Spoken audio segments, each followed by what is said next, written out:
La la la la la la la la la la la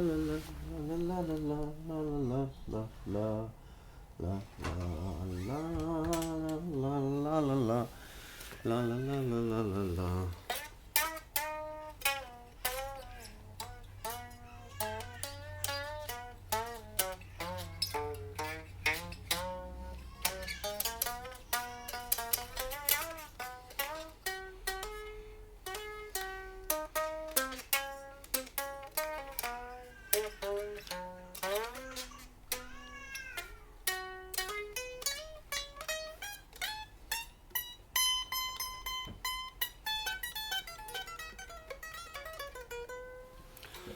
Good.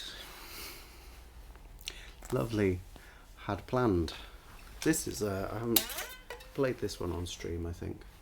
There's my stupid fucking squid tattoo. What? No. Can't remember what it is. Hydra. Jordan Peterson Hydra thing. I shouldn't explain what it is. Because I kind of prefer it to be a seeming dog whistle. But like that doesn't actually work because no one understands it. So you're welcome. Not that I particularly care about that anyway. But here we are. Sorry I wasn't around on Sunday. I was ill and I still somewhat am.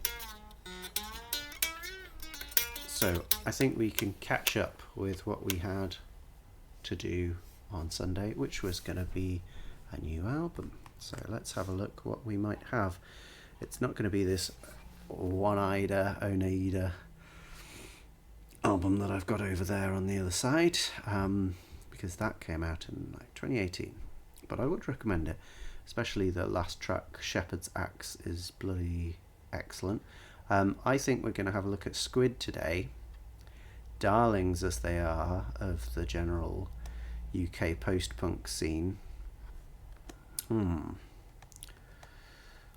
Some, Scorpion Prick, Cowards. I mean, it's funny. It's funny. My experience with Squid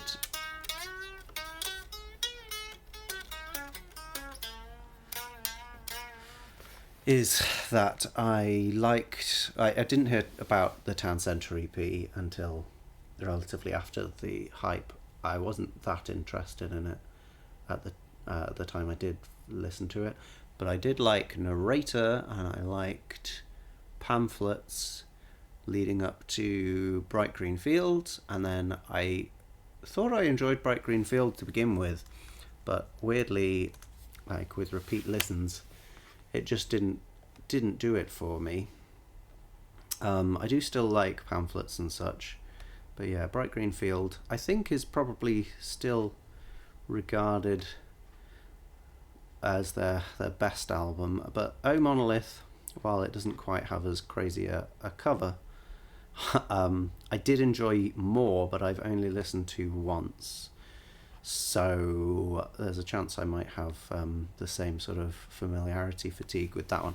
But I've not listened to any of this. I don't even know which ones were the singles which came out initially, although I can probably guess by which ones have the most listens, so these first two seem likely. Let's have a look. Yes, I've added a slidey thing onto this neck, so apologise if the intonation isn't always right.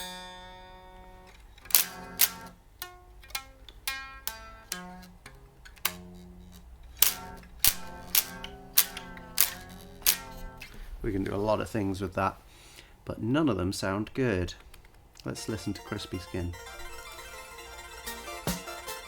Okay.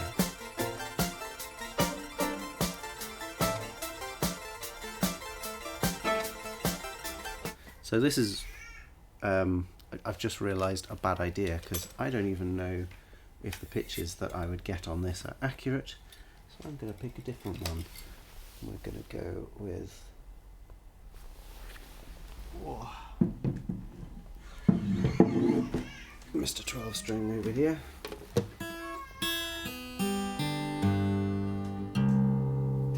And we're going to leave those two low strings and we're going to focus on these top strings. So what we've heard there so far, some very straightforward drum sounds with some tinkly synthesizers, that kind of thing. Yeah, nothing too complicated, but lots of very intricate rhythms, because they're just going all over each other. There's probably several different tracks intermingled. Yeah, and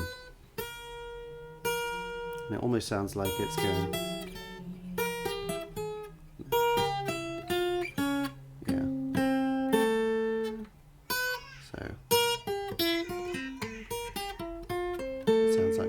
those two, but that's maybe one of the tracks that's layered over and over and over and over.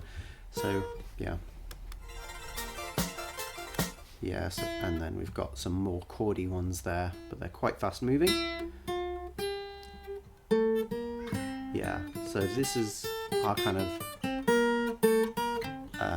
set of 7 notes that we've got here. It's relatively consonant, but we do have a lot of these notes hitting at the same time.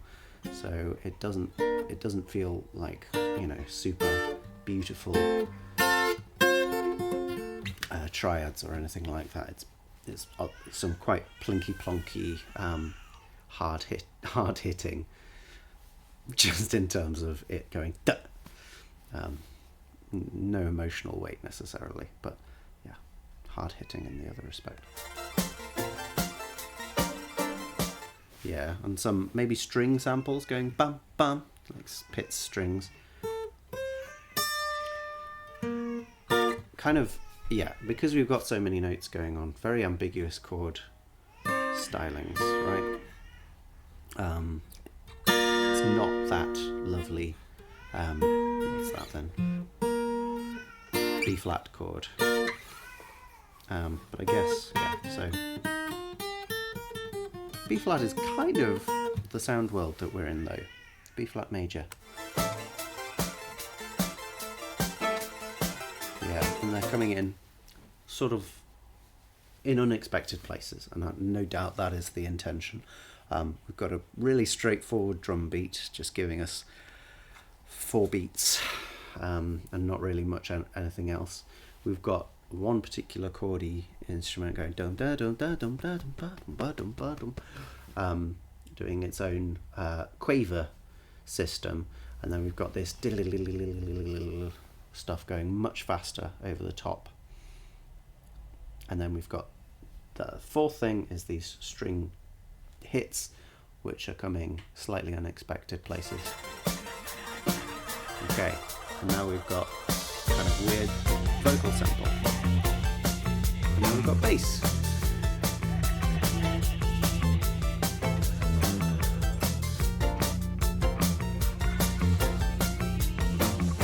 Okay, things are simplifying down. Yeah, we've got bass, which is giving us B flat. And then it's giving us A, no, not B flat, that is B flat. And then it's giving us A minor. Well, it's not explicit about the minor, but the minor is the note that we have in there. Maybe, yeah, maybe it wasn't. Yeah, no, it was always, sorry, B flat Lydian that we had, straight from the beginning, that kind of feel, with that sharpened 4, 1, 2, 3, 4, 5. It was always that.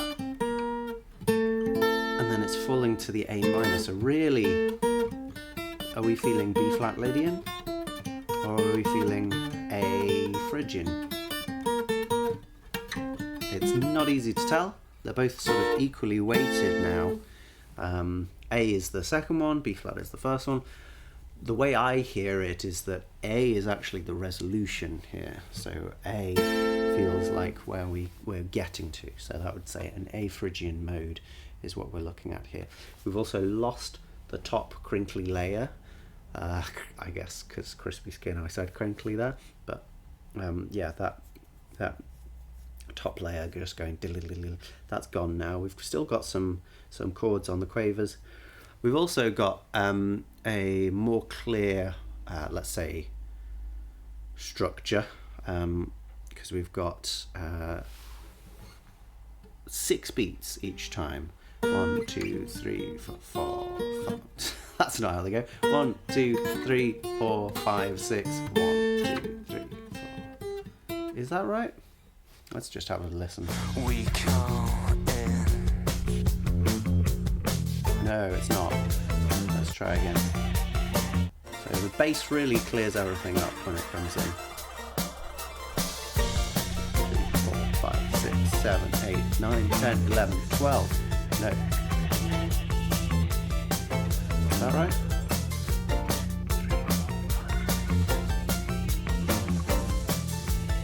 Yeah. Yeah, sorry, 12. Okay, so a slow 6 or a fast 12. 1, 2, 3, 4, 5, 6, 7, 8, 9, 10. Like that.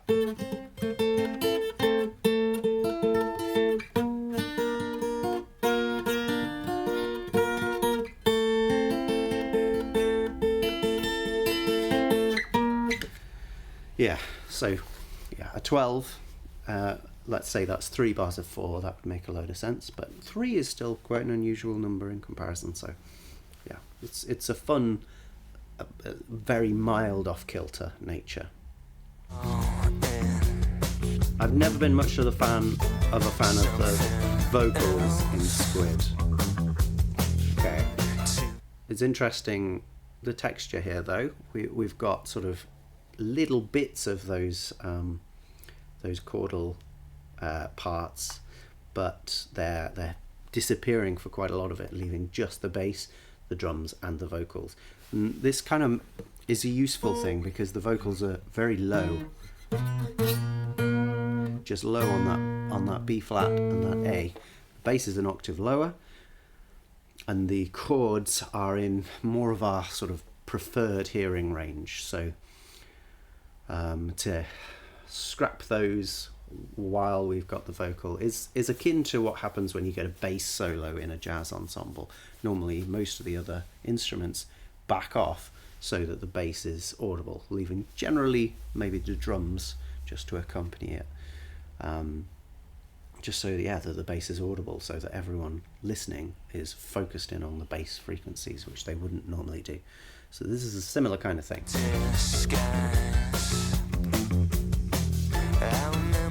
That said,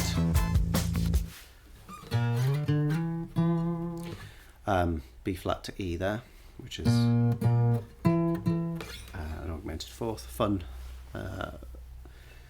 difference in the melody, right? Na, na, but they're still in the same tonal center, so it's not as weird as it could be. Yeah, so that said about the melody, they're not actually taking the opportunity to have those things juxtaposed as opposed to on top of each other. The melody often sits only when the things are on top of them, when the chords are on top of them. So it's as if they have hinted at a classic way of doing things in a very accessible way, and then like deliberately veered in the opposite direction. You could argue that it sounds like they haven't thought about that at all, and that in fact it's just a happy coincidence that it mirrors the other type of thing, but well, that's up to you. Okay, we've got a guitar in there with just one note, and we've got those little books. We've got some what do you call it? Like just extra background noise. sort of fits in with the drums mostly, but there's also a bit of vocal sampling going on as well. The melody's a little more moving now. It's got more notes to it. Still absent for a nice slide up and down from the guitar. It sounds like it's got like a very fast delay on it, so it feels very skittery. Now we've got those chords back again.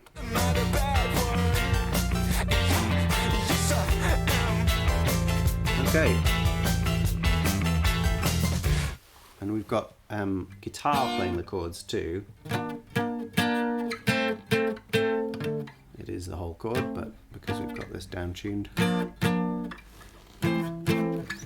more difficult. And as well as the guitar playing the chords, a piano is in there as well. Let's go back and hear it.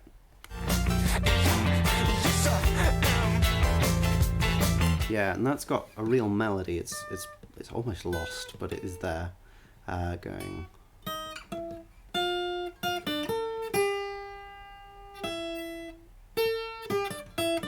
Something like that. But yeah, it's quite hidden behind the other stuff.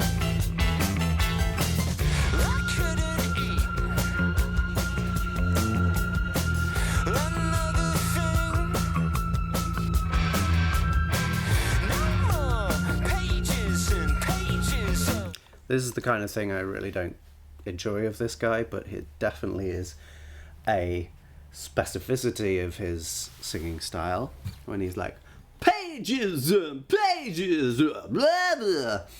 He does it a lot. It's obviously, it's not tuneful, but that doesn't make it immediately bad. It's, I guess, sort of a, like a goofy comic abstraction from what he's saying, which I don't know what that is anyway, but it certainly feels goofier because he's going up and down, up and down. Some much heavier guitar here as well, isn't there? Just little snippets. They're being quite economy. They're doing the econ with what's in this. They are only keeping the drums and the bass going all the time. Everything else is snippets coming in and out for different sections. Pages and pages. We've also got just one high up there, like a top F, lovely, just whirring through. Synthesizer feels a lot further away than most of the things. Crispy skin.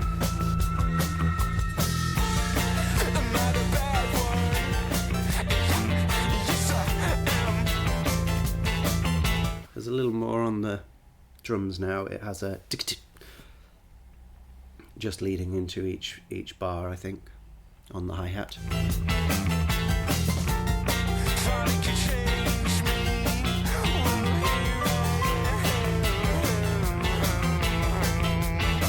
It's a bit Jarvis Cocker.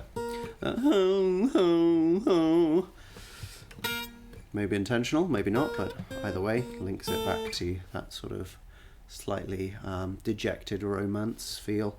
And also he's basically up an octave from where he was now, so there's a heightening of emotion through that.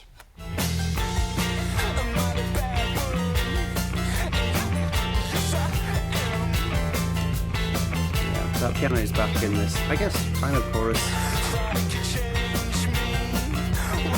You've still just got the same two chords going back and back, and the same rhythm for those chords. Ah.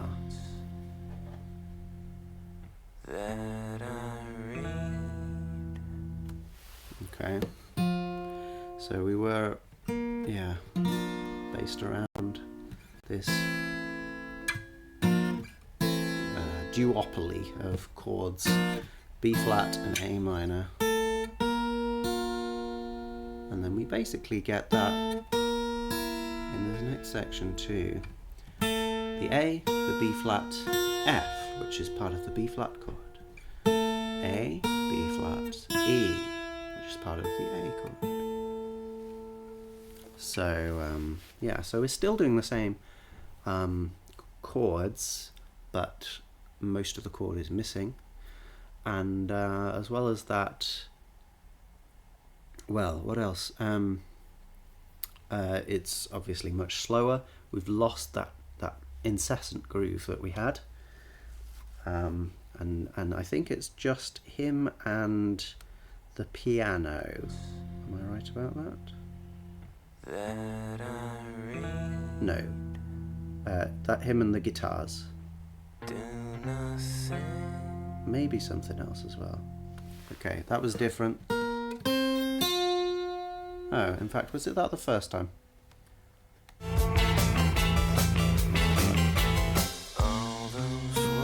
Yes, it was. Okay. Slightly different situation then.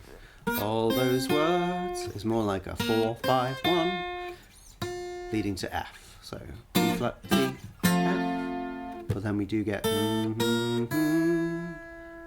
which feels less like the A then in that situation.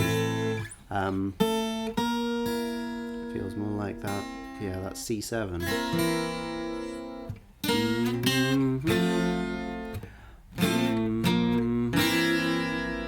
Something like that. But this is all sort of headspace chord analysis because the chords aren't actually there.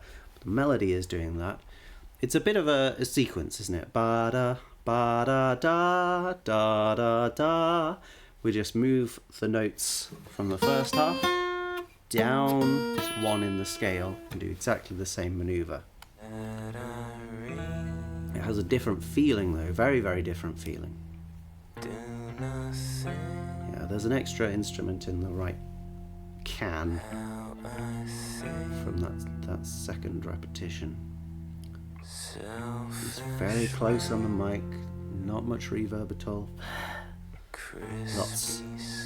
Lots of sound, which sounds like it's come through not a very expensive mic, like maybe a Shure SM58, because we're getting sort of like a cap on the high frequencies. They don't go all the way up.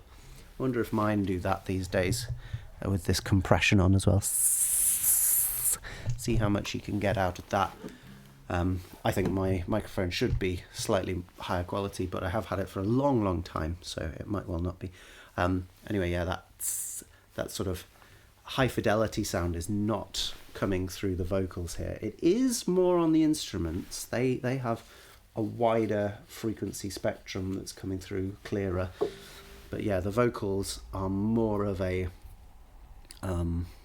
let's just get this recorded kind of thing. Maybe this was a demo, this vocal.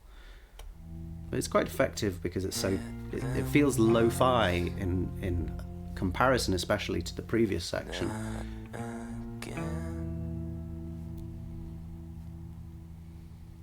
Yeah, the other instruments are pretty clean.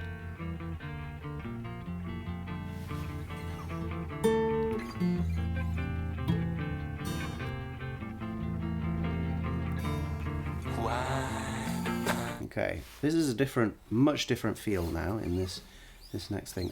If I were to guess, they were going to make more of that melody, but with this moving undercurrent now. Yeah, so not just the vocal over the top, and the guitars doing the same thing, but now we've got the bass and the guitar doing different figures. They're a little bit complicated, and they are moving not fully independently, but they change at the chord moments, but otherwise they're doing their own thing. My first day. Yeah. We're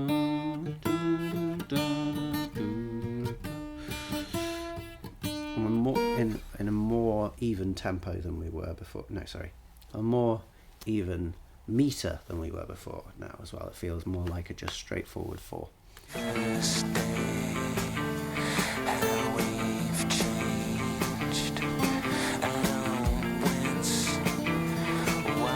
Oh, we're back to the B flat and A minor actually. And actually they're not as unlinked, the two guitars, as I thought. They're both moving at pretty much the same time. We're getting a kind of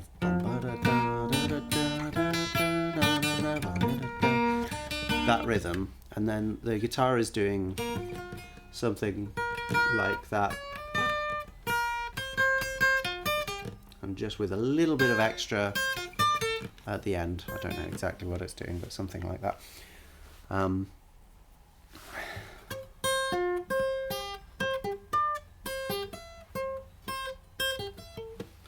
Yeah.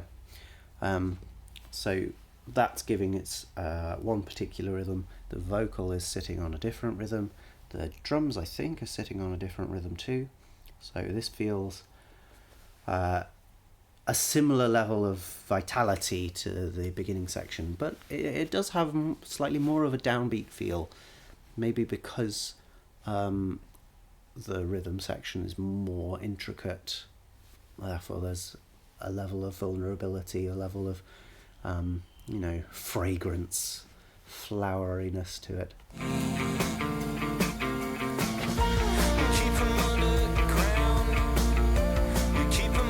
The drums are actually more active than they were. Similar groove with them, but we get more kick drum.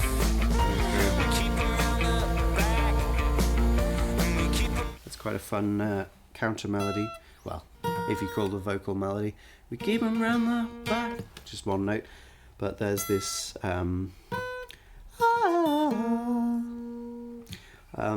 which is both with I would say a female vocal and also piano. So they're both doing the same thing. I think piano's doing it up an octave. Yeah, and that's the other part. As we go to the A minor. We've got a little bit of hiss in the background too. No specific cause of it that I can work out.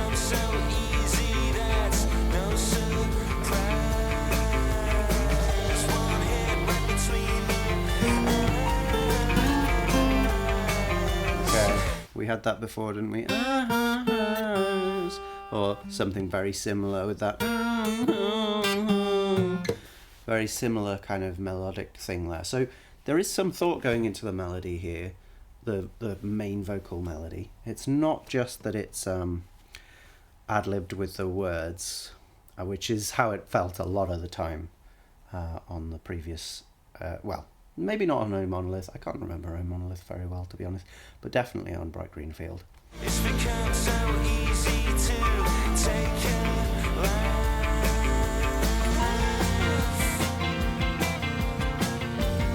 Another bad one. Yeah, yes I am. There are some double vocals there for a moment. Thought it could change me. Yeah, so we've got the one vocal, thought I could change me. Again, low in the dynamic, no, in the frequency spectrum, kind of low in the dynamic spectrum as well.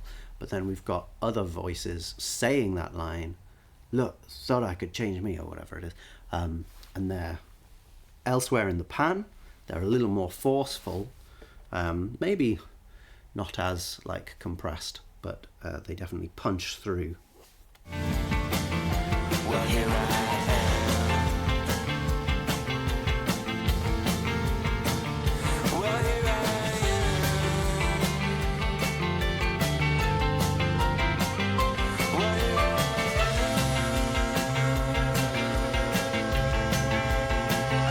Okay, so for the first time I think here we've stopped on a C chord we've had so much B flat and A, and then where I am, and we held it for 2 bars.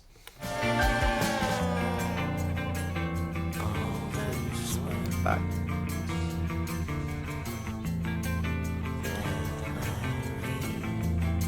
Very creepy. Reminds me of Slow by Black Midi when they're like,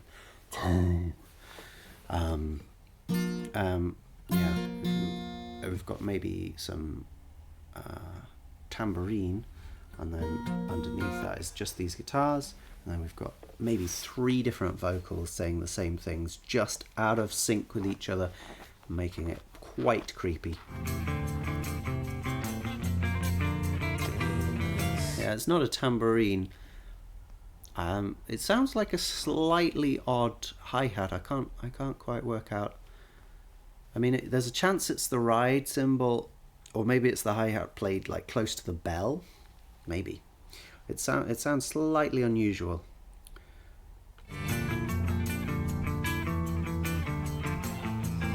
It could also be just like a small clinky thing, like a clinky set of cymbals that are hand cymbals or something like that. It's an unlikely instrument, but it doesn't sound quite conventional here.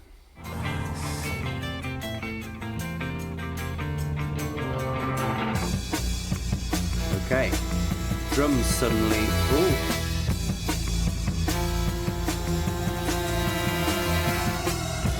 Okay, so it's looking like we've gone back to the 3-bar structure that we had at the beginning. We were working on a 2-bar structure most recently, but now we're back to 3 bars on B flat, followed by 3 bars on A flat. We've also got a coming through, like an oncoming train, and the drums suddenly sound like a sample. I mean, I imagine they're not, but there's a distinct sort of EQ shift on them, so they mimic that the Shure SM58 kind of sound, the low pass filter sort of sound. It doesn't feel like we've got too much high stuff. Like it cuts out somewhere in the high mids. There's a tiny bit, like maybe coming through from just one particular cymbal, but the snare and everything else is very contained in the lower register. Yeah, absolutely strange, demonic. I like saying absolutely strange. It's like very mild or exceedingly okay.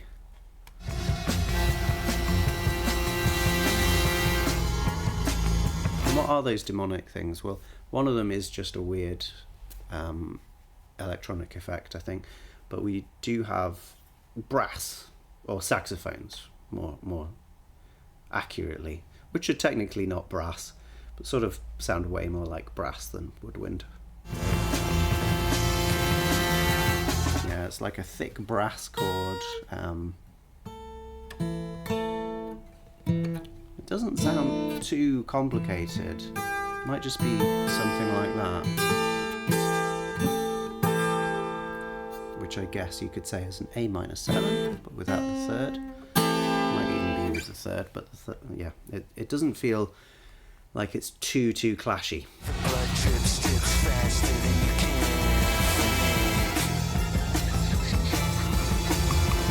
Okay. Getting some added notes to those chords.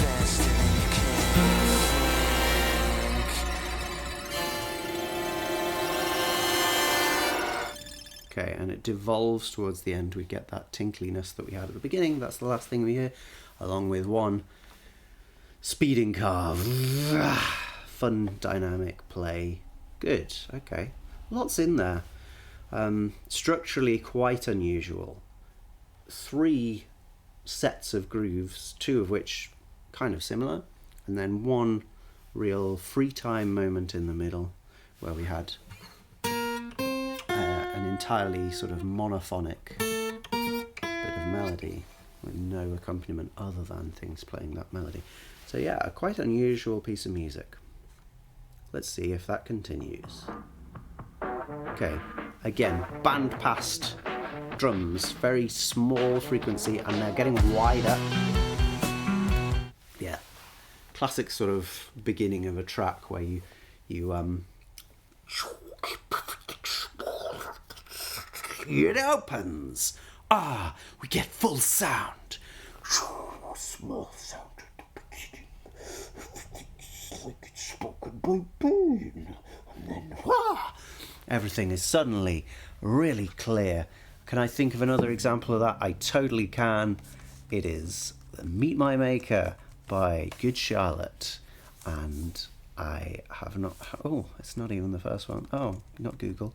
Good. It's not even the first one that comes up. It's been so long. I loved this album. Loved this album growing up. Yeah, so you can hear that filter slowly being released as the vocal goes on, and then all the drums and everything and the high guitars come in. So same kind of thing going on here. Slightly more crazy.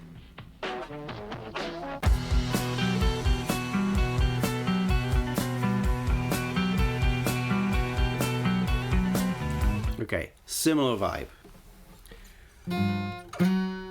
But now we are in E minor. We've got really high bass, so it's in this range.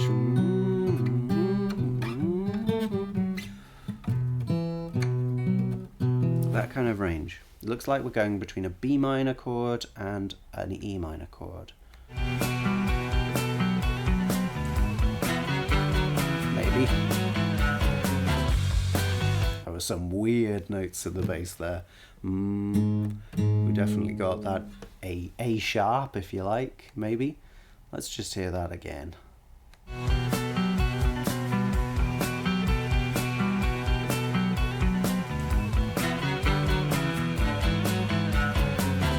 Yeah, wow. Okay, they sort of, there's a lower part that comes in unison with, or in octaves with the top guitar part, which I haven't been paying much attention to. Let's pay a little more attention to that.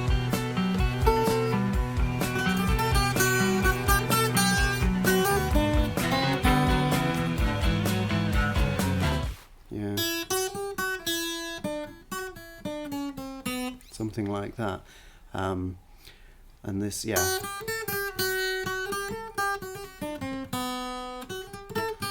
Which is... There's nothing particularly wrong with that.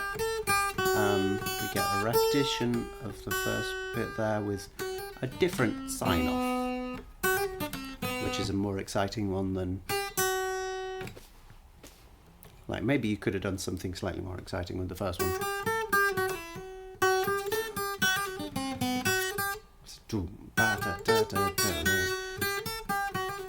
Something like that. I don't know. I'm not rewriting these songs, but yeah, it is what it is. And then we get a version of that after that, but following a different trajectory, not having the more fluid part towards the end. Just da da da da. I think. Let's have one more listen.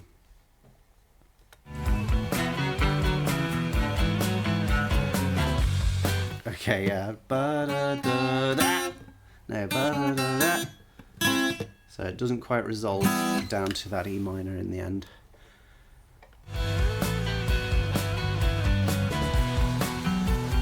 And then we're back to where we were. So we've got... Yeah.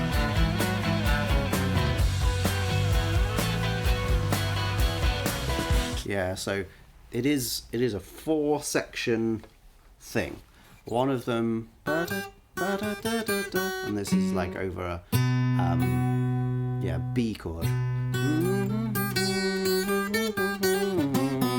We get that again, and then we get this. It's not quite this in the bass, but yeah.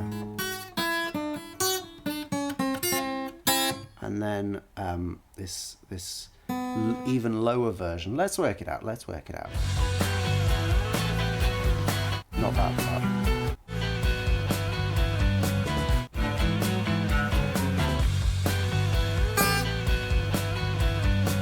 Yeah. So we've got one open string.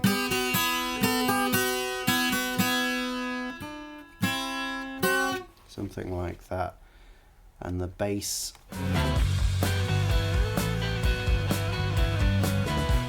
Boom, boom, boom, boom. And then we're back to the beginning, sort of B minor. B minor. Keep on that B minor.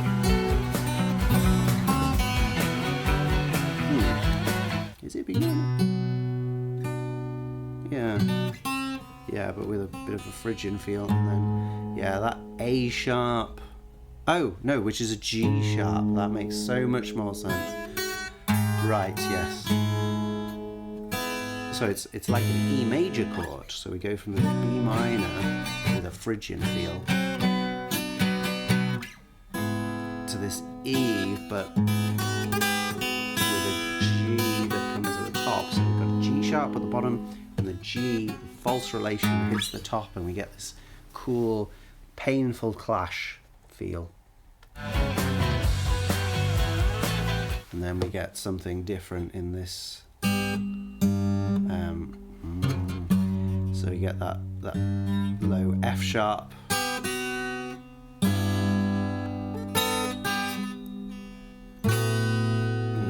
Two different lines here, not really working together, but they both push forwards, because they don't really get to a resolution point until right at the end of the bar. Really on that last quaver, what does it do?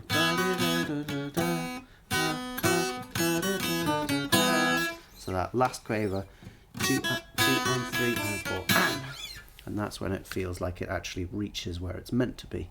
Show me around, all the noble cast just powers the...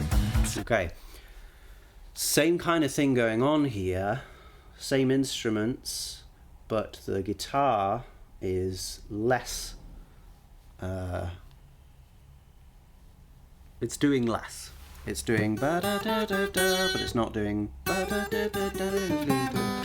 So we miss out that second one, and we keep the sort of simplified version, and that lets the vocal come through, which is in the same range, so it makes a lot of sense to make some space for it.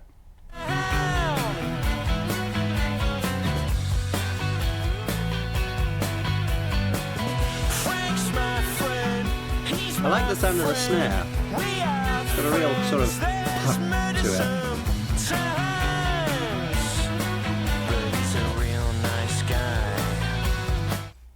Coming down an octave just for that line. Ties! But he's a real nice guy. Which, you know, emphasis. There's nothing actually operating in that range, because the bass is lower there. Yeah, so that works. Yeah, having the bass and the guitar so high makes it feel a little bit more airy and sort of floaty and less grounded than when we've got a chugging low bass kind of sound.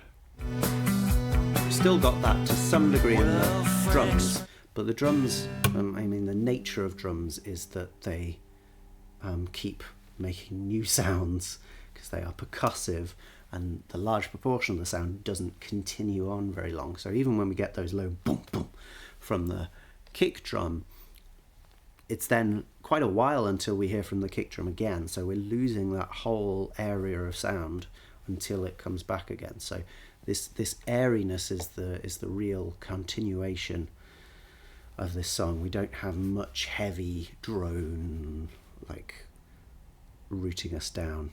We've got a lower melody here. Down and up. A little bit of a different thing there from the guitar. Something like that, definitely with that bit on the end. So, is that leading us towards a new section? Well, it sure sounds like it. It wasn't very prominent, so I wouldn't say that's really what it's doing, but it's definitely moving in a different way. Maybe it was just improvised. It sounds nice anyway. And yeah, here we've got another standstill. That's great.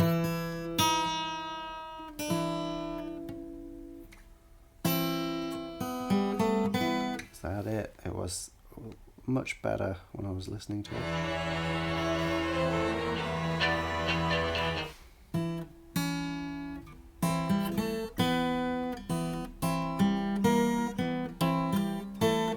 Yeah, let's hear one more time.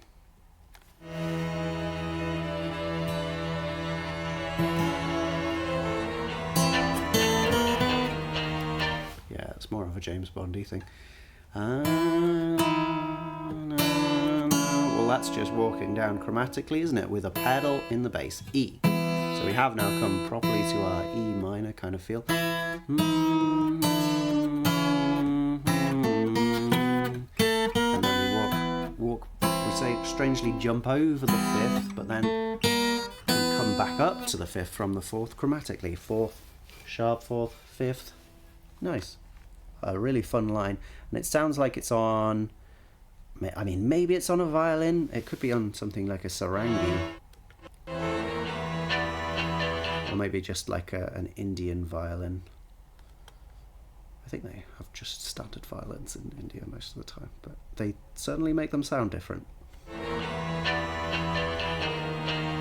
Okay, some kind of chuggy guitar chords up higher.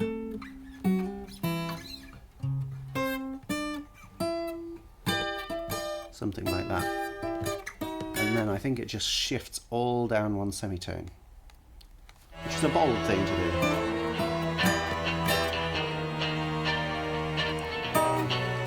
And it's actually just the pedal that shifts down. So we've been holding this E pedal, and then we've got those notes. And we keep those two top notes. So we keep the G and the D. D sharp. No, is it D? Yeah, it's D. But then we get an E flat in the bass, so it makes this real strong smelling semitone shift. And then there's somewhere else entirely. Yeah, but same kind of thing happening. We've just got a higher pedal from the vocal, and then the bass at least is moving downwards chromatically from that.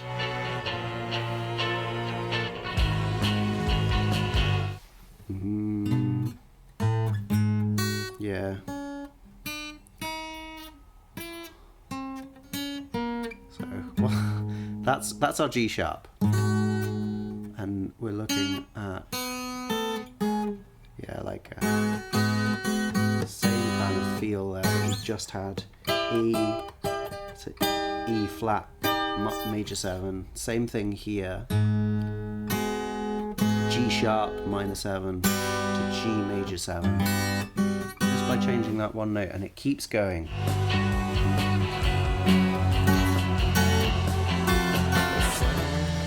That last one there is especially clashing because we go from like an F sharp, both on F sharp, to one on F, I guess E sharp if you want to be a purist, but then we go down to E.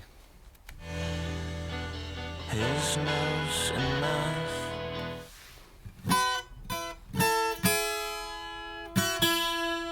Something like that.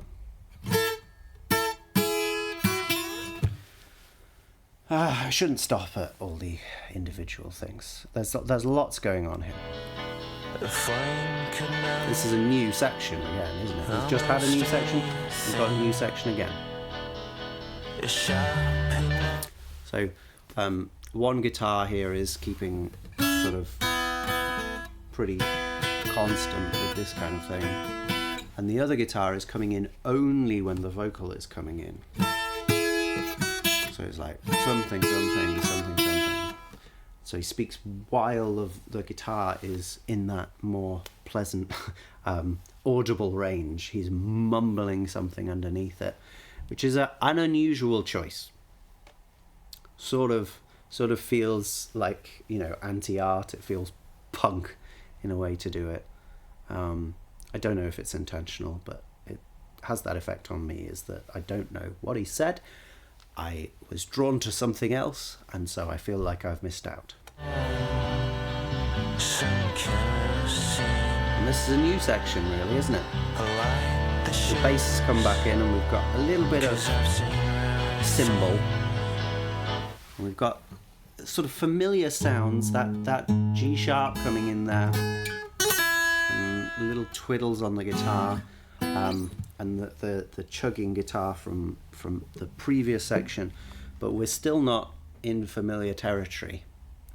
Exploratory, progressive areas. Okay.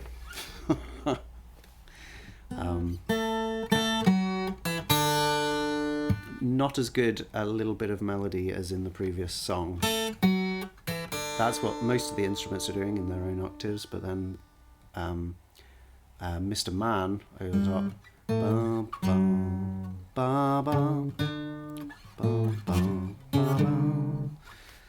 Maybe because Lonely Thing is quite low. Don't know. But yeah, it sort of feels like they go ba-da, da-da, joining together onto that final note, which is a D, and we haven't been around D or D major or D minor, but it seems like we might be there now. Fine, okay, no real problem with that. It's a little unexpected. The main problem I actually have with that is that it sounds so cheesy getting that da da da da, but maybe it'll be worth that moment. Maybe it'll get corrupted in some kind of way. A flame come out, his nose and mouth. Okay, so this is another version of, I guess, 2 sections ago, when we had just the chugging guitar and the other guitar and vocals. But now the vocals are higher, still unpitched, but higher. And it's sort of hard to say unpitched, like they're discordant or they're unpitched. You can choose which one is more appropriate. And we've also got the drums and the bass. So now we've got something moving us forwards. It's not just free time kind of. I guess we had the extra guitar there chugging along as well, but now we've got some real driving, pumping noise. Oh, and we've got those. That's fun.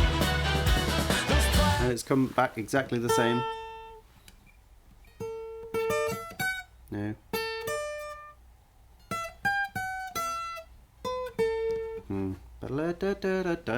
Something like that. Just, yeah, quite a fun little, I guess, sample to add in there. Definitely keeps it from the texture getting sort of stale. And, you know, and we've heard that instrument earlier in the piece, just used in a different way. Stick foods on the windowsill.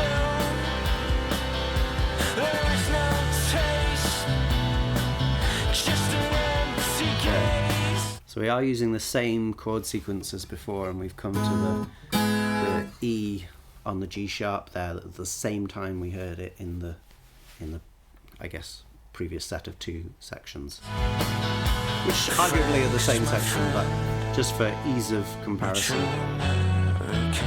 Same thing there, but the vocals were even less with the rest. I guess giving a 7th at the end.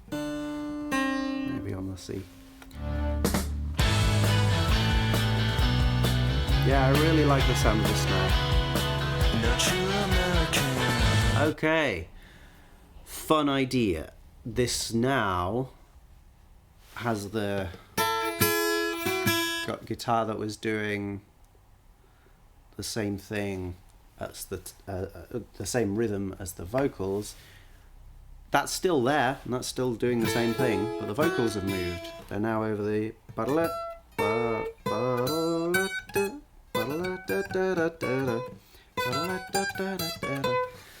they're over that part instead, and they're doing the "But a True American" or something like that. So yeah, it's an interesting thing. I've not heard that done really in any other song. It works. It sets itself up in an unconventional manner.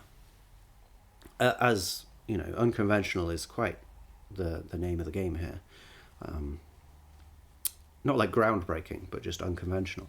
And yeah, we have that that set up with the guitar earlier, where they're both just moving together like a robot, and then that gets repeated in the next section, and then in the next section, it's something else, but something using the same sort of idea, just in a new way. They're expanding on their ideas in minimal fashion to much greater effect than just the minimal change that is required to do the thing, which is, yeah, I think really a fascinating idea.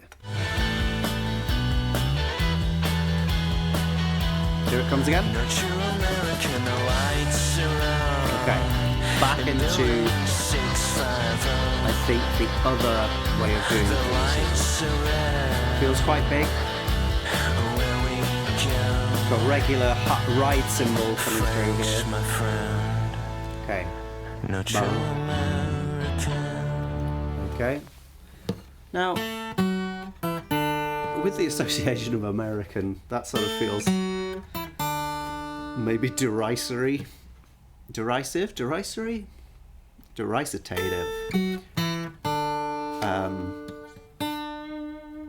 And then he's American, basically.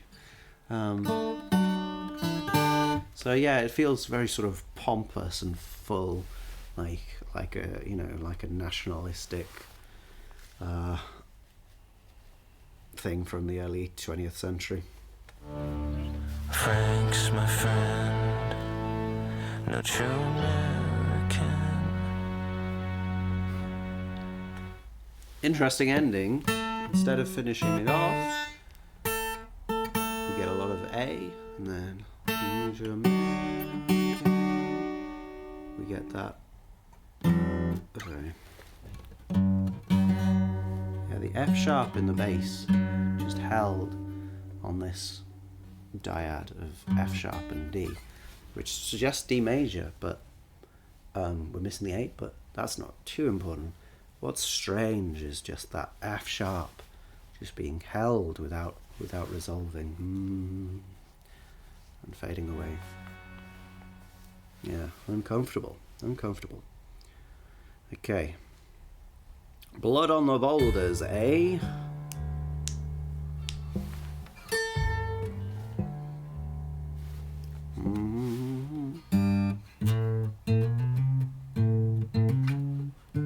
Alright, let's tune it up.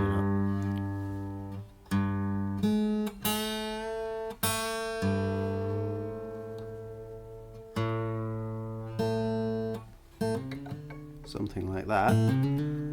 One guitar just doing one note, and the other doing a very quiet riff. There's something else going on too.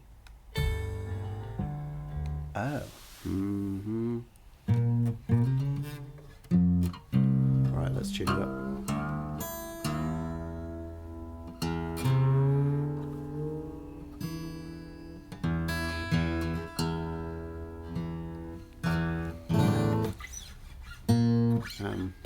G minor or G. G is what happens there, but it's a G minor because we get that B flat right after. We do get an A right at the beginning with the G. And then we go to D very quickly. which sort of says D minor, but we've not got the F in there, I don't think. Might have the F in there. Yeah, and it's not just the guitar that's doing that. There's bass, it's a little bit hidden, boom, boom. It then puts in the low octave D, and the piano is doing the riff as well. And there's, yeah, really hard to hear band pass drums. Okay, very, very clear ride cymbal though. Why are the other drums so in a box? That's really interesting. Yeah, the ride cymbal just comes through clear as day.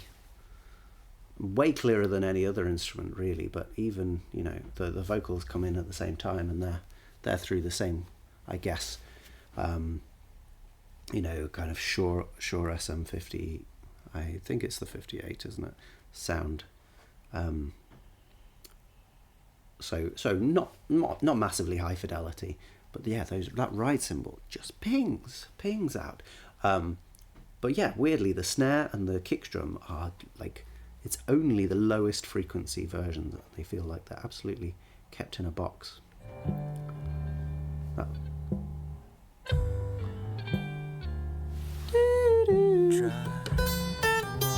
Whole tone scale, why not?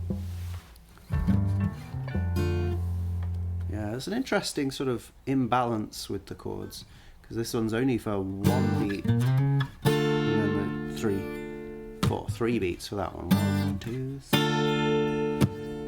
4. 1, 2, 3, 4. There's an interesting imbalance of movement just generally. Everything sort of happens at the beginning of the bar. I could put my fist through it. It's very quiet, very subdued. The California sun on my face, all those drugs, they fucked her brain. Okay, nice unison melody. Yeah, quite an interesting melody really, but nothing to write home about. But yeah, interesting that we get that female vocal in just ever so often. I don't think we had any of it on the previous track, but it's here. They did credit someone on the first album, I think, as an actual collaborating artist on one of the songs for incredible screams. Yeah, Martha Skye Murphy. I wonder if it's Martha Skye Murphy again. I'm sure we can probably find out. Let's have a look at the credits. What, performed by Squid? No. Okay, Marta Sologni, who I'm a fan of. Alright, never mind. They pushed it down in the ravine. Okay, this is interesting. This feels like a development that is akin to the Caligula era lingua ignota sound, where you would have sort of the screen where you can see everything going on, and that is until proved otherwise all there is, and then you just hear things in front of the screen, just rustles and strange noises that suddenly bring your perception back a frame, like the screen was here and now it's here, this kind of thing. So yeah, you sort of get this weird perceptual shift, and that's kind of what's happening here with this added drum sort of clattery thing on the snare. Could be something else.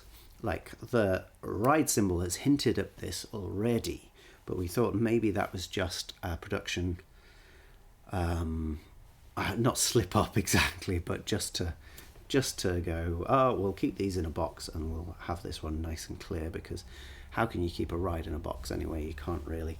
So let's just have it. But it was hinting that we are slowly going to bring the drums forwards, or at least we're going to reveal more forward drums. Really interesting textural and perceptual shift. No thought for wildlife. Yeah. Saloon serene. Yeah, it's very whoosh sound. California sun on my face. All those drugs they fogged his brain. Brian's It's like getting Woody Woodpecker. on the television. So far we've got these two sections, haven't we? One with the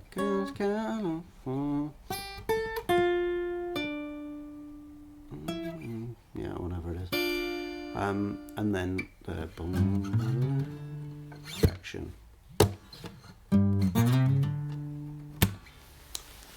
They're quite different, but they both have the same push through them. I think the accompaniment to da da da da is still the same as the previous section in most ways. Maybe some instruments drop out or do different things. Telling a story.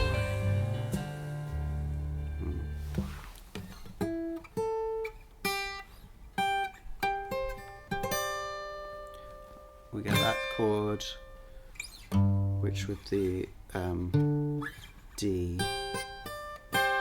sort of gives us a 7 and a 9, I guess. No, a 7 and an 11. So that. It's also weird with the G. Yeah, giving us an 11 in both chords. So an interesting choice. And also we get that nice shimmery sound that you get from a guitar that has basically run out of sustain, that you just wiggle the fingers and it makes this shimmery sound. From his childhood. But yeah, that guitar is really doing its own thing. Whoa. Those eyes about that laugh. Well, a sudden stop really of everything else, faded out, fades in, with one guitar just going back and forth on an A, I think the piano just going up and down, A, B flat, and locked in together, and the only thing that continues past that is the vocal, doing its same kind of story.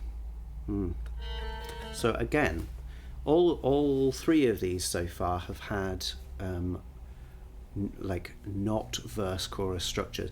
Arguably this one had a verse chorus structure, but now it is deviating from that quite considerably.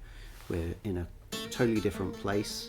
I guess those are still in the same key, so there's always a chance that will continue over a G minor, D minor feeling thing, but we'll see. The skies overhead and how the body bounced on horseback and let Sounds like harmonics on the bass.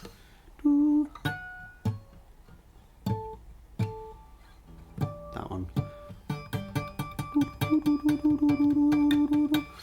Strange sound. We're definitely going for sort of weird, spooky vibes, I think, here. And Blood on the Boulders, probably quite a creepy story, I should imagine. Yeah, something just changed as well. and how they slept and who they fucked. Yeah, the piano has gone from doing that to doing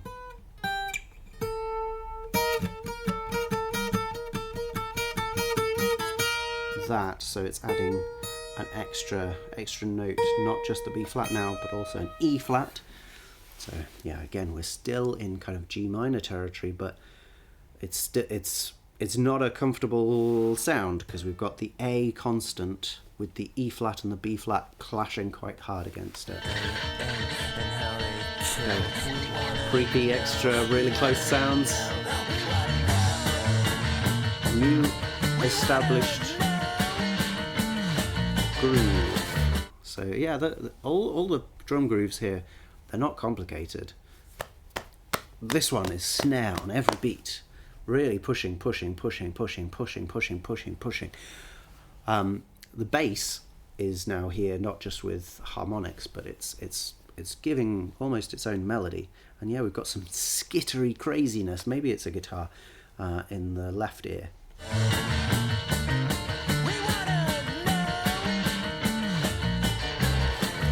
It's not really a melody.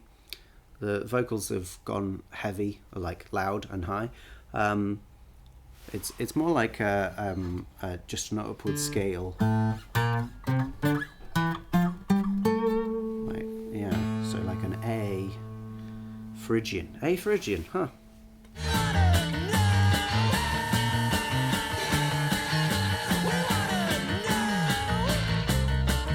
It goes all the way up.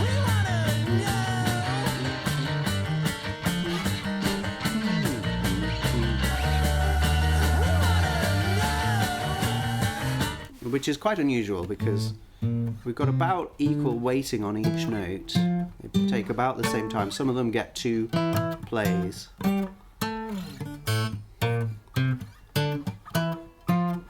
It's somehow offset against the drums, and we'll work that out. But it's weird because there are 1, 2, 3, 4, 5, 6, 7, 8 notes to get through. But for some reason it doesn't take, and it's because of the offset, it doesn't take 8 beats to do that. It takes a little bit longer. So it feels really, not, it's not running on nice, lovely parallel lines. We're running scattered.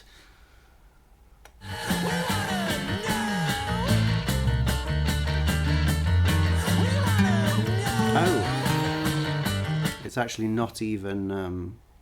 It's not even Phrygian. It is Locrian. We've got it. Of course we have. We've got an E flat in there. So we're looking at a Locrian mode scale here. Real rarity. Enjoy yourselves. We're gonna explode sometime into something else.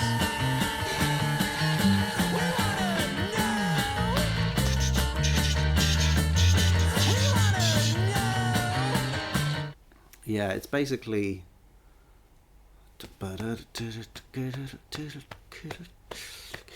like 2 notes per 3 hits of the drums, I think. 1, 2, 3. Yeah, but no, it's not even quite that.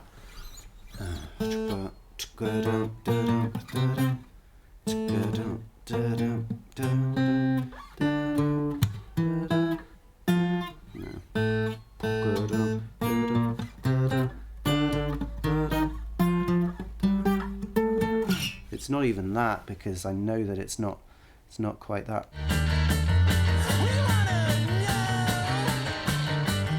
Okay.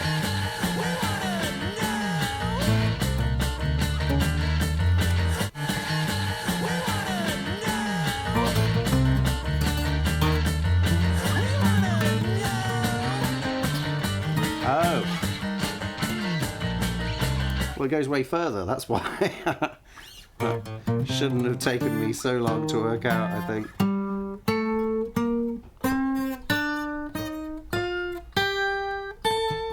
Yeah, it's 2 octaves worth. And we also start with a kind of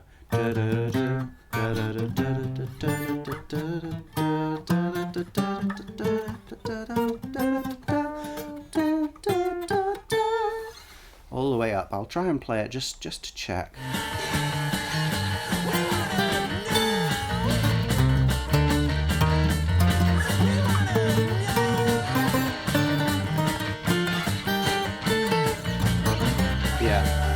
So that's then discounting this first note, which we don't really get. We got 1, 2, 3, 4, 5, 6, 7, 8, 9, 10, 11, 12, 13 notes. 13 notes, which we are spending 3 quavers on each. That's 39 quavers.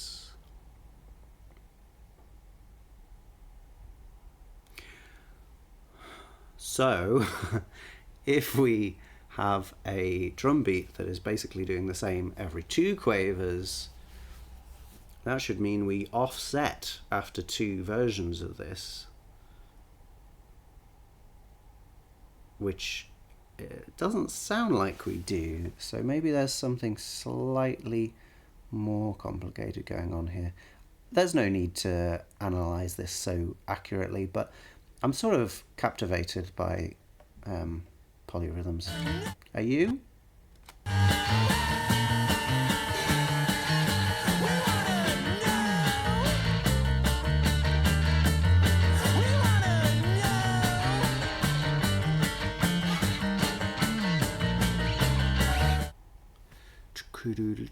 That seems to always come in the same place, so it can't be. Oh, it's that first one, isn't it?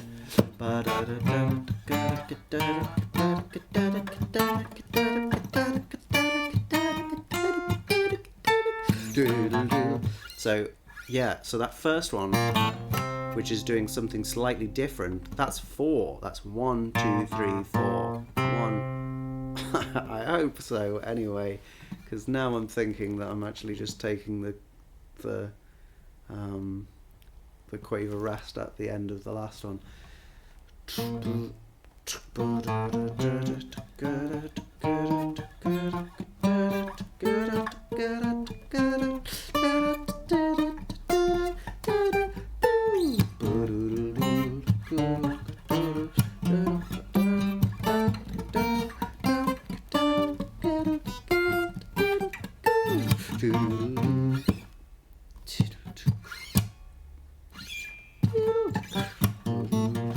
Yeah, I'm pretty sure that must be what's happening. Yeah, that's, you can hear there's a longer thing there. Bow, ba da da da. Yeah. Bow, ba da da da. Yeah, okay. Well, that's that resolved. We've got 1 extra quaver, making it 40, which then means that this is repeating every 20 beats. Well, that's crazy. 20 beat cycle. And how long is a bar? Who knows, really? Like, we could count this in 2s, so there's 10 bars of 2s. We could count this in 4s, so there's half of 10 bars of 4, 5 bars of 4. And I guess those are the options. We could count it in 1, so there's 40 bars of 1. No, 20 bars of 1. But regardless of how we count it, it's off. We've got quite an off rhythm here, and it's longer than we expect it to be as well. I would argue over twice as long as we expect it to be. You could go through these.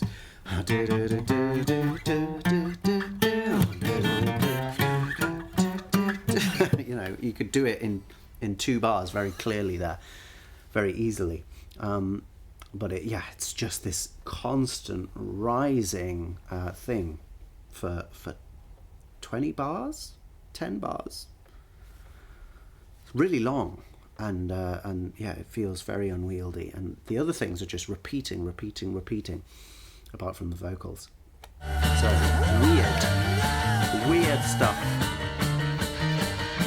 Yeah, noise from a guitar in the left. Oh, crazy violin. We wanna know.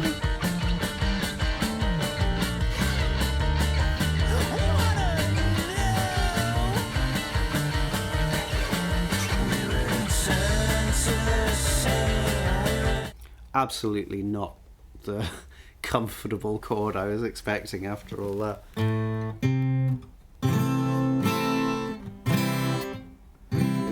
It's a C6 chord. So we've just been going up the A Locrian, which has this E flat in it, and then this is quite nice. It's hard to play a C6 nicely on a guitar. I guess that is the most sensible.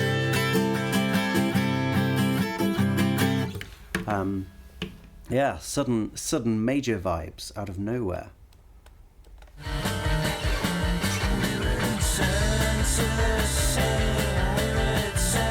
There's still some dodgy stuff coming through on the piano. Yeah, I can't quite work out what it is.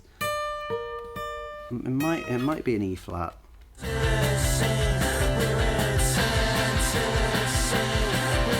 Sort of sound from the guitar in the left, I think. There, but yeah, this feels more like a chugging, positive. We've got a straightforward melody. Mostly just that octave jump. Well, have we got through the tribulations of that scary section before?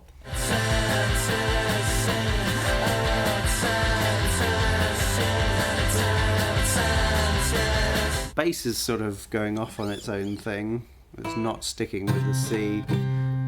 We've definitely got some E flat in there, a little bit of there. So yeah, doing some behind the scenes pin poking.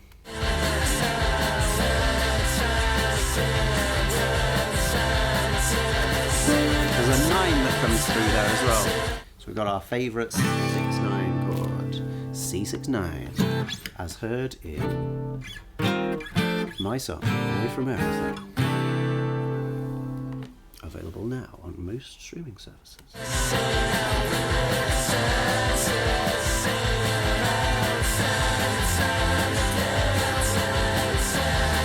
We've got 2 male vocals, I think probably the same guy, in one over here, and they're doing the same words more or less at the same time, not on the same note. One's on the A, the other I think is on the D. So yeah, so we've got the 6 and the 9 of the chord emphasized through the vocals. Okay. Now they're on the same note. They've gone up to the E, the C. So we're sort of resolved on that C. The 6 and the 9 seem to have disappeared pretty much. So everything's so clear. We're pushing forwards. It's getting more and more noisy. Crazy violin has come in again. The bass just keeps unsettling with a brief moment of B flat.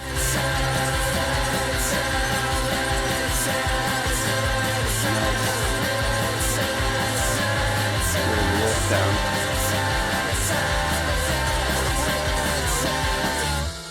Yeah, the bass. I mean, this is where the chaos factor in this band is coming through in the bass, I think. But yeah, we're holding that C chord, and then the bass just drops and drops again. Nice. And then we get and something like that. So getting that A flat in there for a moment, really screwing with things. Sounds especially crazy on a 12-string guitar. And then it finally resolves to the G. And then it continues going somewhere else. And then there's a sudden stop of the section. Yeah, these are some real, you could argue, experimental structures. You could argue that they feel like progressive rock structures, because it's not as if even when we have sudden changes here, the experimental nature of them, or the experimental nature that we might expect if they were really to be lumped in that genre. We wouldn't expect such continuity, really. We wouldn't expect continuity of key, of instrumentation, of what else? Of tempo, of rhythm. But we do have fairly consistent things of that ilk in here. No real massive texture shifts at all. We had a fade out and a fade in previously, but that's not a massive change. We came back in with guitars and they had the same kind of texture on them. So I would err towards more of the progressive side, but I know that's sort of a rude word to a lot of people.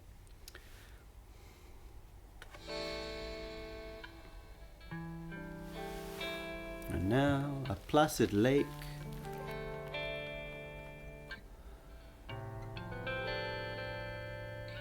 It's so sad. Such a short, placid lake. And then I guess it dried up. And we're back. Sonata form to our beginning section. It's not sonata form. It's not sonata form because what we had in the middle is not really a development of the material in the first section, if you're interested. But we have got a recapitulation now. We're coming back to the beginning kind of thing. Back to our G minor and D minor vamp. It sounds very, very similar to what was happening at the beginning. Yeah, we've got the same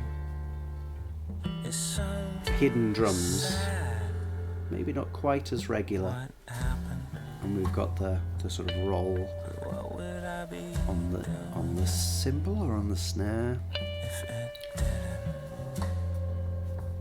I did like that moment of guitar there. Got the note the first time, and then we got the bend down of the note afterwards. And lots of reverb on that actually, which I've not noticed on anything else in this track. Just a little bit. Right, interesting. So we've got that California sun, which used to be with two different vocals, but now it's up another octave again. Up there. On the piano, which is it's so it's really at both ends of the piano. Well, not quite at the ends of the piano, but octaves and octaves apart from the two lines, done by the same instrument, which is fun. For me, I'll go home and just try to sleep. Yeah, he just finished there. Try to sleep. And then the piano added an extra bit onto the end, which is basically that. Which sort of is a sort of an echo of that in a slightly different set of notes.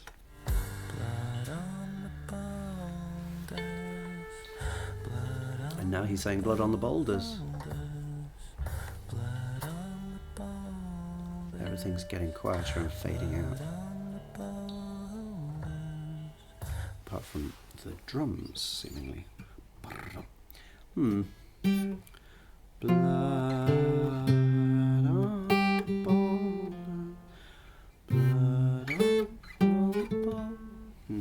What was it again? It's a different melody to what we've heard before.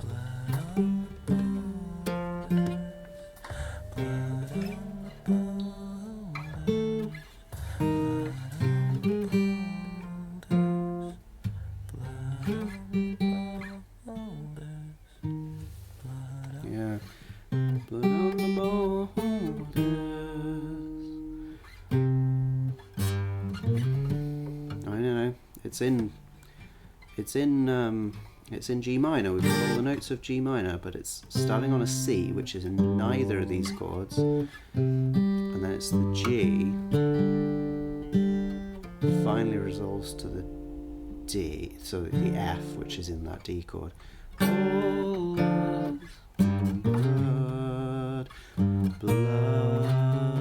on the boulders. Yeah, I guess boulders would make lots of sense, but boulders is the shaky E flat that is the true note there. Uncomfortable feeling. Very, very empty, and sort of matter of fact There's not much emotion coming through in the line other than in the melody itself, which is pretty uncomfortable. Okay, annoyingly, I think we're only going to have time for Fieldworks I. that. Oh, does. That makes me amused. Fieldworks I.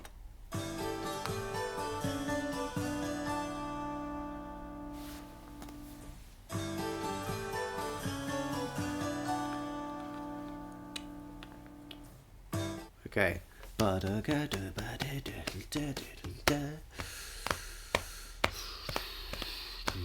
It's something like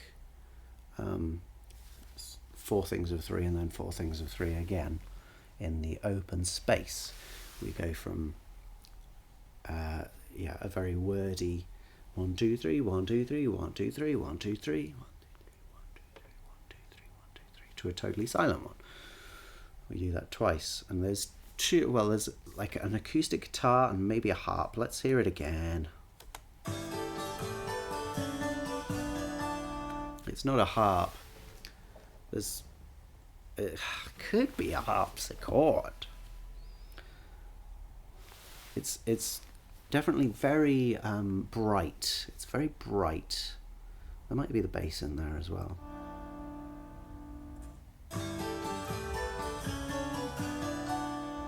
Yeah, there might be a harp as well. It's not massively clear. I'm going to turn up my headphones just a little bit. But I think we've got an acoustic guitar, a harpsichord, and maybe a harp as well.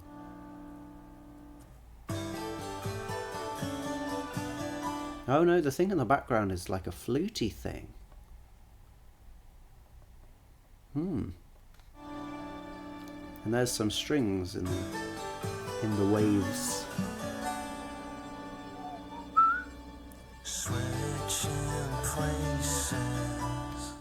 Yeah, I mean, it doesn't. If it is a flute, it's very clean.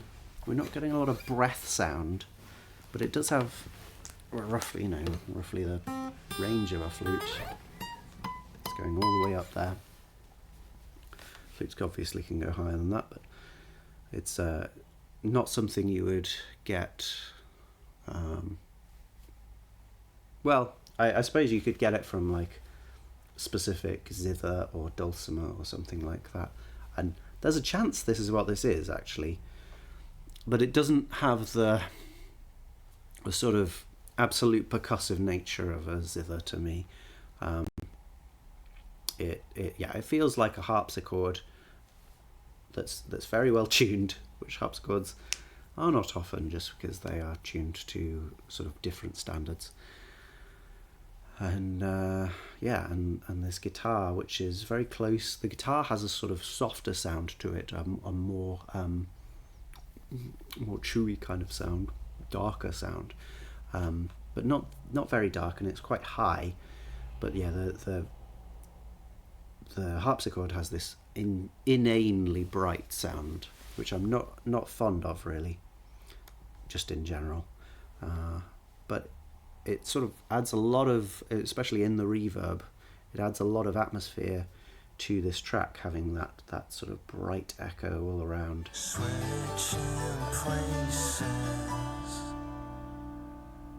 Yeah, it could also be like a Celeste or some. I don't think it is. I'm not gonna go crazy about it. I guess we can look up the credits. It's great fun. Let's work out at least what key we're in. I can't. Looks like we're in D major or B minor, depending on how you see it. Yeah, so that chord sequence with the bass, which has now come in, is basically G to A to D to B minor. They felt straight for once. And that's a slightly crazier chord sequence. I'll get it on the next pass, if there is one. You don't need a plan. There's our first chord sequence. Beauty is the devil's shade and Okay. Well,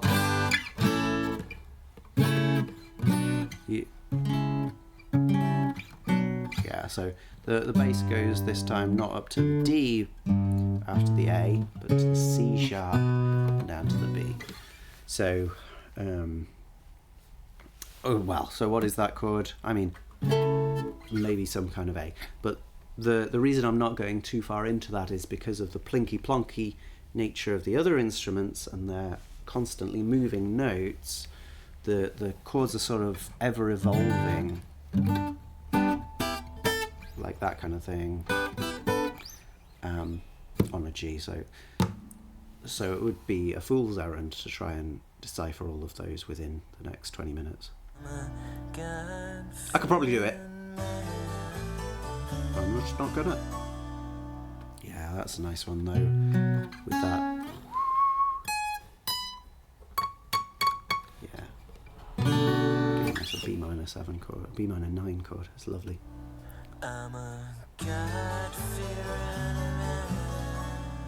This is a very different feel to the previous 3 tracks though, isn't it? We've got no drums, we've got a very repetitive rhythm section, but that takes a big gap, so there's nothing driving really. It feels like we're on and off and on and off and on and off. Yeah, it's a really different feel to the previous tracks. You don't need a plan. Some more instruments in the waves there. It feels fully orchestral.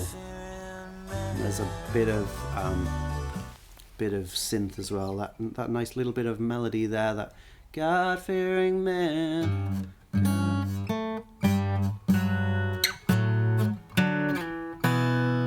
Something like that. So just 2 notes, but it's nice.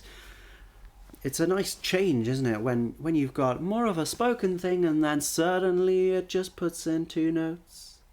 Then it maybe goes back to spoken, but sometimes it'll come back. It makes those notes much more impactful. You might think it's cheesy or sort of defeats the realism of speaking, but it definitely has more impact because of the switch.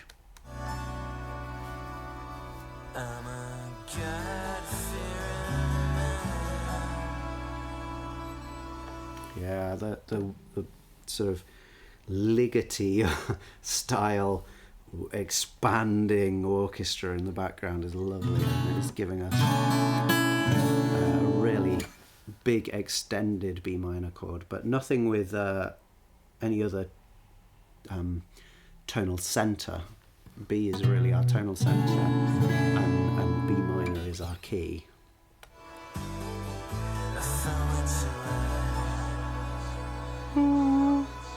Okay, some more echo vocals,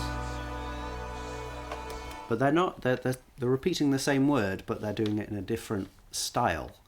So he's like, I don't know, I felt your way, felt your way, felt your way. So then it goes up the octave. There's, really hard to grasp exactly what's going on in that orchestra, but it's lovely. And everything's just raising in excitement. Felt your way. You know, the ease of a C sharp like that, this guy could be singing. He could learn. He's just not interested in it. Yeah, a bit yelpy, I guess, but like you can train that. You could train this guy to be a really good singer.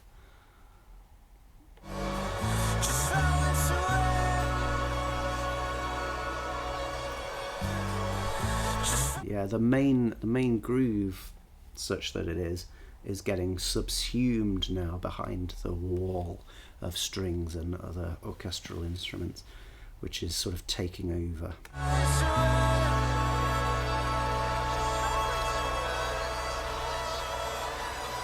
There we go. Everything's actually resolving well to B. We're hearing a lot of B from like the low bass and that highest violin cutting through. And there's a lot of noise in the middle, which is not quite that, but it's not clashing as such.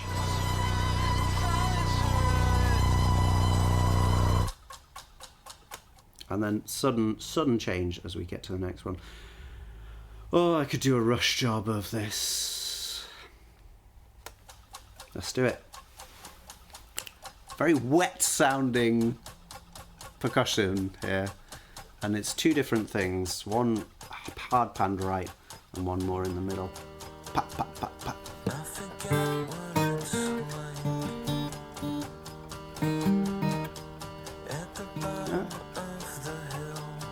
Okay, so far so incredibly straightforward.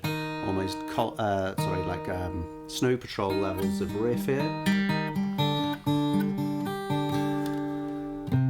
Isn't that? Yeah, there's something that does that anyway. Do it all. I know that's the fifth, but it's really, really similar. Anyway, it's an E flat major, and we go down to a D and G there. Or it's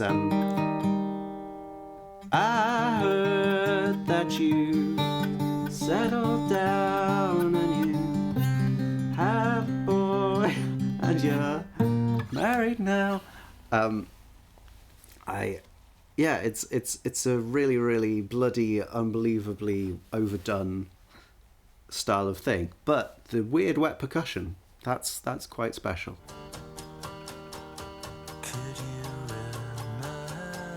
Oh, I'm being a bit unfair, I suppose, because it is in like threes.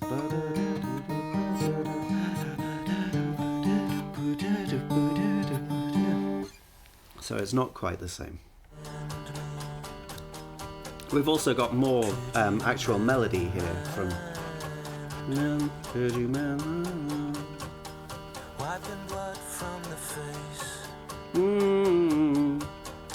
Straightforward lines, but they're nice to hear.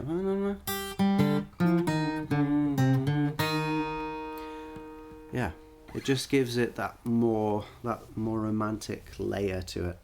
I feel like the percussion is gaining as well. It doesn't feel like we're just keeping with the same instruments, but we are keeping with that just constant beat, beat, beat, beat, beat.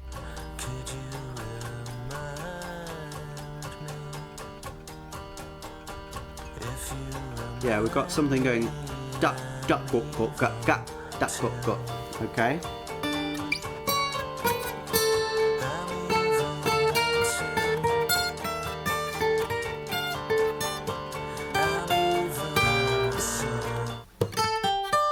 So the guitar coming in there has expanded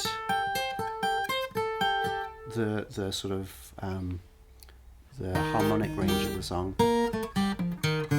We already pretty much had our scale, but this has added in occasional E naturals against the E flat that's there. Well, when it was on the D, which is an interesting crossplay to have because E flat is so strong. So then when we go to the D and we have that E, that's really an unusual tonal interplay. It's like saying our one is not constant. It's the other notes which are constant, like the G there. That's weird feeling. And now, yeah, this is in a really different place. Well, it was.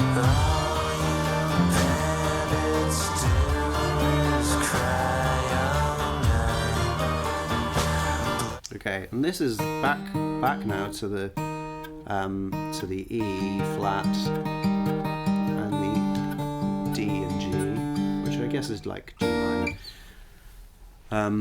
A different melody, really on the beat.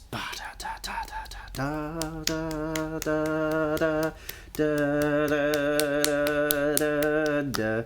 And even though we've got the same thing going on with the percussion and with the guitar, it's a much thicker atmosphere. We've got loads of other things going on. That melody is doubled up the octave, and we've got some soaring violin lines as well. So we've really expanded in quite a short time the textural space here. And we've got some more like actual drums as well. So we've got heavy kick drum and heavy snare just splashing across the sonic landscape.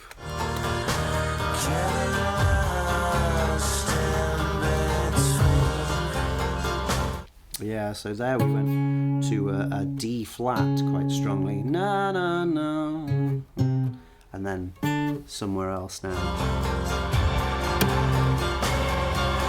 Yeah, so there's this ostinato, boo boo boo, which is like what the guitar was doing previous, the extra guitar, but it's in the violins. Don't know why I'm saying things like this. And we've got a C in the bass, so we're kind of looking at, it's like, yeah, I don't know, C7 sus4, E flat again. And we've got a lot of whirring in the background now as well.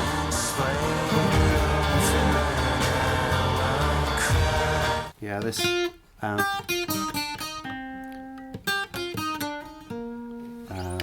something very similar to that being played in the violin while the others are ah da da da.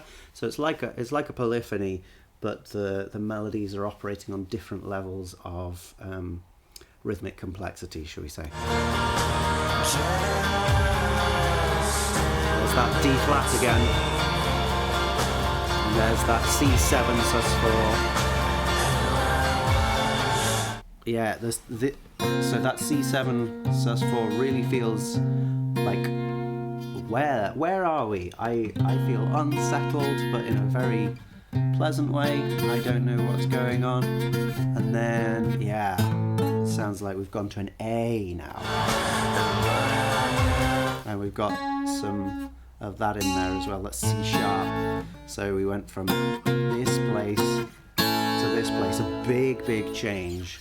That F coming down to A there, the B flat. Well, we had alternating A and B flat, and then we just get A. And the C, I guess, goes up to C sharp. So we've got an inward pull of those two notes. Let's see if we go to D now. That would probably be the expected classical way of doing things.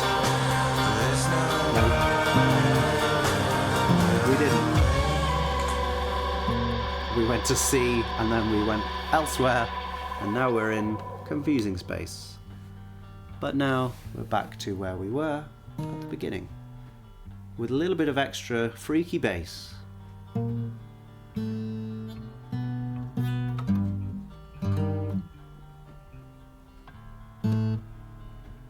Ooh.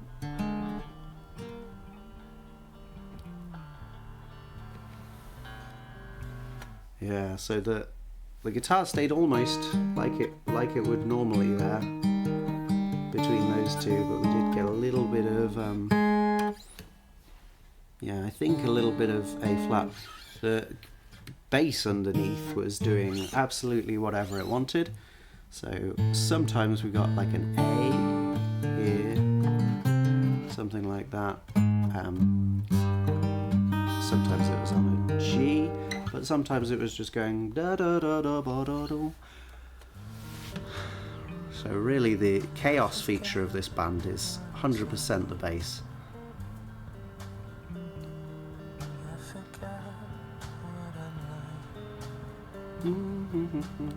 We had that melody earlier, but now it's simplified, and we've got simplified words just going, I forget who I'm like, I forget what I'm like, probably. Who I'm like, who cares?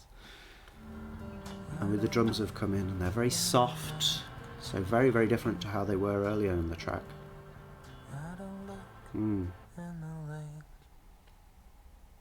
And then, yeah, we just had that last line, which I didn't quite pass.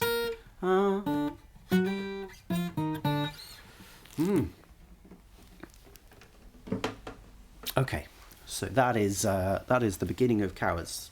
We get through more than I was expecting. I think we went at somewhat of a whirlwind pace, but I quite enjoyed it. And I am definitely going to have a listen to that on the way to pick up today. I hope you enjoyed the stream.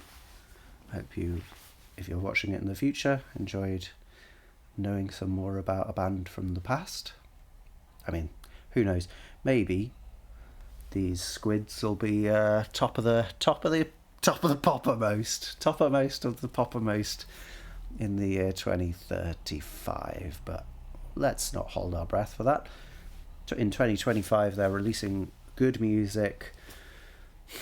Yeah, again, doesn't blow me away, but it definitely had some really interesting musical features to it, and I hope you have enjoyed it as much as I have, if not more. Yeah, if you like this, then I mean, feel free to support me with like a subscribe or whatever. I don't know, mildly working on whether I well, at least trying to be more outward facing. So, in a